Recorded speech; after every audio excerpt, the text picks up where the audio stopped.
All truth passes through three stages. First, it is ridiculed. Second, it is violently opposed. Third, it is accepted as being self-evident. Talent hits a target no one else can hit. Genius hits a target no one else can see. The doctor sees all the weakness of mankind, the lawyer all the wickedness, the theologian all the stupidity. A man can be himself only so long as he is alone, and if he does not love solitude, he will not love freedom, for it is only when he is alone that he is really free. Each day is a little life, every waking and rising a little birth, every fresh morning a little youth, every going to rest and sleep a little death. Just remember, once you're over the hill you begin to pick up speed. Men are by nature merely indifferent to one another, but women are by nature enemies. Money is human happiness in the abstract. He, then, who is no longer capable of enjoying human happiness in the concrete devotes himself utterly to money. They tell us that suicide is the greatest piece of cowardice, that suicide is wrong, when it is quite obvious that there is nothing in the world to which every man has a more unassailable title than to his own life and person. Wealth is like sea water. The more we drink, the thirstier we become, and the same is true of fame. There is no doubt that life is given us, not to be enjoyed, but to be overcome, to be got over. Willpower is to the mind like a strong blind man who carries on his shoulders a lame man who can see. Religion is the masterpiece of the art of animal training, for it trains people as to how they shall think. With people of limited ability, modesty is merely honesty. But with those who possess great talent, it is hypocrisy. The discovery of truth is prevented more effectively, not by the false appearance things present and which mislead into error, not directly by weakness of the reasoning powers, but by preconceived opinion, by prejudice. Nature shows that with the growth of intelligence comes increased capacity for pain, and it is only with the highest degree of intelligence that suffering reaches its supreme point. Buying books would be a good thing if one could also buy the time to read them in, but as a rule the purchase of books is mistaken for the appropriation of their contents.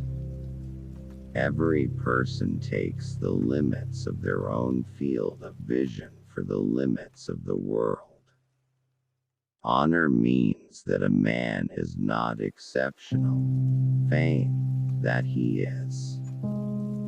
Fame is something which must be won. Honor, only something which must not be lost. The wise have always said the same things, and fools, who are the majority, have always done just the opposite. Suffering by nature or chance never seems so painful as suffering inflicted on us by the arbitrary will of another. A man's face as a rule says more, and more interesting things, than his mouth, for it is a compendium of everything his mouth will ever say, in that it is the monogram of all this man's thoughts and aspirations.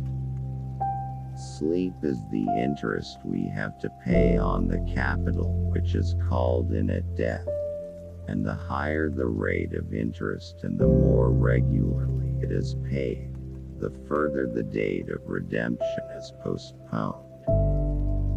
Great minds are related to the brief span of time during which they live as great buildings are to a little square in which they stand. You cannot see them in all their magnitude because you are standing too close to them. Opinion is like a pendulum and obeys the same law.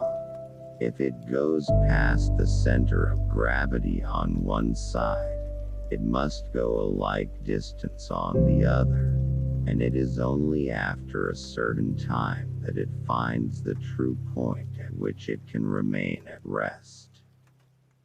Boredom is just the reverse side of fascination. Both depend on being outside rather than inside a situation, and one leads to the other. In our monogamous part of the world, to marry means to have one's rights and double one's duties. Every possession and every happiness is but lent by chance for an uncertain time, and may therefore be demanded back the next hour. If we were not all so interested in ourselves, life would be so uninteresting that none of us would be able to endure it. Wicked thoughts and worthless efforts gradually set their mark on the face, especially the eyes. The difficulty is to try and teach the multitude that something can be true and untrue at the same time. A man's delight in looking forward to and hoping for some particular satisfaction is a part of the pleasure flowing out of it, enjoyed in advance. But this is afterward deducted, for the more we look forward to anything, the less we enjoy it when it comes. Rascals are always sociable, more's the pity, and the chief sign that a man has any nobility in his character is the little pleasure he takes in others' company. Patriotism, when it wants to make itself felt in the domain of learning, is a dirty fellow who should be thrown out of doors. In the sphere of thought, absurdity and perversity remain the masters of the world, and their dominion is suspended only for brief periods.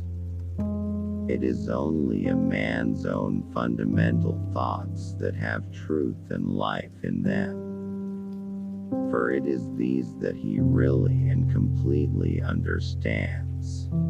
To read the thoughts of others is like taking the remains of someone else's meal, like putting on the discarded clothes of a stranger. Thanks for watching. Please subscribe.